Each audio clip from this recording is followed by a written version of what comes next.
বাসায় পড়ে থাকা বাসি রুটি আমরা অনেক সময় ফেলে দেই, মনে করি এর আর কোনো কাজ নেই।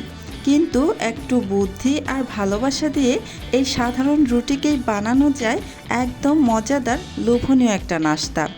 আজকে আমি দেখাবো মাত্র 2টা বাসি রুটি দিয়ে এমন একটা রেসিপি যা বাইরে থেকে ক্রিস্পি, ভেতরে নরম আর এতটাই টেস্টি, একবার বানালে বারবার বানাতে ইচ্ছা করবে। খুব সহজ কিছু উপকরণ আর অল্প সময়ে চলুন শুরু করি আজকের মজার নাস্তা রেসিপি।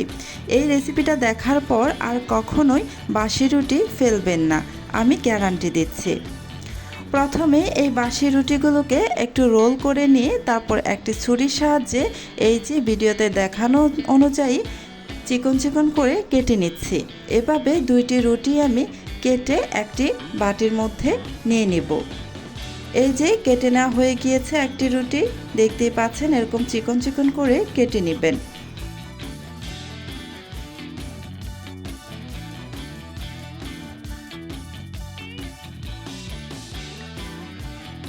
দুইটা রুটি আমি এভাবে চিকন করে কেটে নিয়েছি। এবার একটু সাইড করে রেখে দিয়ে অন্য আরও একটি ছোট বাটি নিয়ে সেই বাটির মধ্যে 2টি ডিম ভেঙে নিয়ে নিচ্ছি।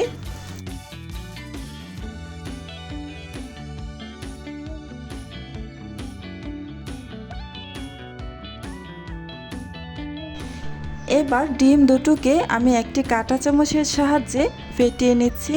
ভালো করে ফেটিয়ে নিতে হবে।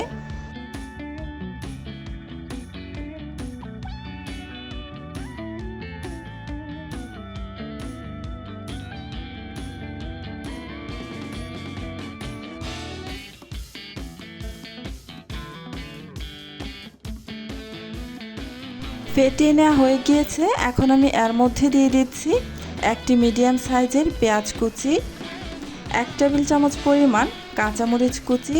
আপনারা আপনাদের ইচ্ছে অনুযায়ী এখানে ঝালের পরিমাণটা ব্যবহার করতে পারেন। সামান্য একটু ধনিয়া পাতা কুচি দিয়ে দিলাম। এখন এখানে দিয়ে দেব টমেটো কুচি, একটি মিডিয়াম সাইজের। আমি এখানে শুধু টমেটোটাই ব্যবহার করছি, আপনারা চাইলে এখানে কিন্তু ক্যাপসিকামও ব্যবহার করতে পারেন। স্বাদ অনুযায়ী লবণ দিয়ে দিলাম। এখন ভালো করে ডিমের সাথে মিশিয়ে নেব।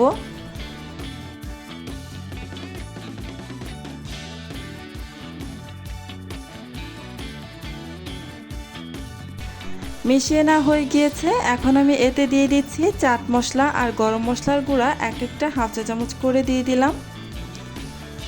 এখন আবারও নাড়াচাড়া করে ভালো করে মিশিয়ে নিচ্ছি।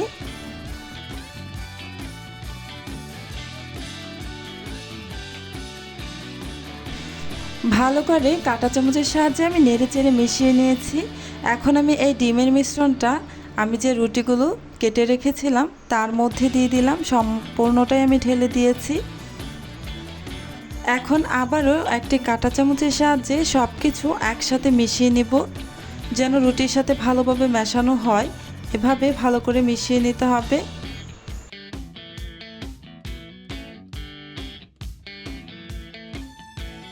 ভালোভাবে মিশিয়ে নিয়ে এবার চলে এসেছি চুলায় একটা প্যান বসিয়ে এতে দিয়ে দিচ্ছি কিছুটা সয়াবিন তেল। তেলটা গরম হওয়া পর্যন্ত অপেক্ষা করব। চুলার আঁচ কিন্তু এ পর্যায়ে মিডিয়ামে আছে।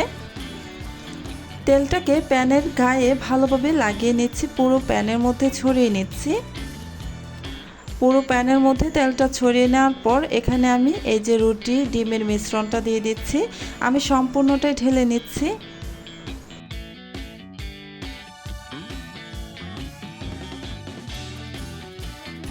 এবার কাঁটা চামচের সাহায্যে আমি একটু গোল শেপ দিয়ে ভালোভাবে চারদিক থেকে একটু সমান করে নেব। আপনারা ভিডিওতে দেখে নিশ্চয়ই বুঝতেই পারছেন আমি কিভাবে কাজটা করছি। একটু চেপে চেপে নিলে যেটা হবে একটা আরেকটার সাথে লেগে থাকবে, খুলে আসবে না। এবার ঢাকনা দিয়ে ঢেকে 2 মিনিটের মতো অপেক্ষা করব। এই নাস্তাটা হতে কিন্তু খুব বেশি সময় লাগে না। এই যে 2 মিনিট পর আমি এমনিতে একটু উল্টে দিতে চেষ্টা করলাম, বাট এভাবে উল্টানো যাবে না, তাই একটি প্লেটের মধ্যে ঢেলে নিলাম। তারপর এই প্লেটটাকে প্যানের মধ্যে যে এভাবে দিয়ে দিলাম ভিডিওতে দেখানো অনুযায়ী। আপনারা দেখে নিশ্চয়ই বুঝতে পেরেছেন আমি কিভাবে কাজটা করেছি। আবারও ঢাকনা দিয়ে ঢেকে আরও 2 মিনিটের মতো অপেক্ষা করব। এই তো 2 মিনিট পর আমি ঢাকনাটা উঠিয়ে নিচ্ছি। দেখুন কতটা সুন্দর হয়ে ফুলে গেছে। যেহেতু ডিম ব্যবহার করেছি,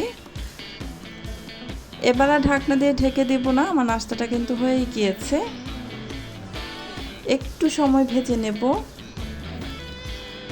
এই যে নাস্তাটা আমার হয়ে গিয়েছে, দেখতেই পাচ্ছেন দুই পাশেই খুব সুন্দর কালার চলে এসেছে। এবার এই নাস্তাটাকে আমি একটি প্লেটের মধ্যে নিয়ে নেব। দেখতেই পাচ্ছেন কত সুন্দর সোনালি রং, বাইরে হালকা ক্রিস্পি আর ভেতরে নরম, একদম পারফেক্ট একটা নাস্তা তৈরি হয়ে গেছে। মাত্র 2টা বাসি রুটি দিয়ে এত মজার কিছু বানানো যায়, এটা না বানালে সত্যিই মিস করবেন। আপনারা অবশ্যই বাসায় ট্রাই করে দেখবেন আর কেমন হয়েছে কমেন্টে জানাবেন। আপনাদের মতামতই আমাকে আরও ভালো ভিডিও বানাতে অনুপ্রাণিত করে। ভিডিওটা ভালো লাগলে লাইক দিন, শেয়ার করুন আর আপনার প্রিয়জনদের সাথে এমন সহজ মজার ঘরোয়া রেসিপি পেতে আমাদের মারিয়াস হোম কুকিং চ্যানেলটি সাবস্ক্রাইব করে পাশেই থাকুন। আবার দেখা হবে নতুন আরেকটা মজার রেসিপি নিয়ে। আল্লাহ হাফেজ।